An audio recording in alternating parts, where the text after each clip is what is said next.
cette deuxième partie, page 20, vous revenez sur deux notions, la proximité et la fraternité. Ce sont des mots clés, je crois, pour la suite, pour terminer, clore ce chapitre. Est-ce que vous pourriez nous en dire quelques mots supplémentaires?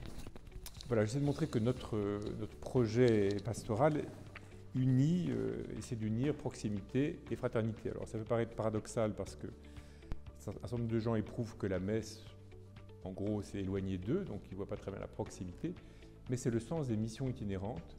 Et ça me paraît une exigence très importante pour notre époque. Nous devons essayer d'être proches les uns des autres, de nous rapprocher les uns des autres, d'aller les uns vers les autres. Pas seulement attendre que l'on vienne à nous, mais aller aussi vers les autres. Et j'essaie d'expliquer un peu ces modalités.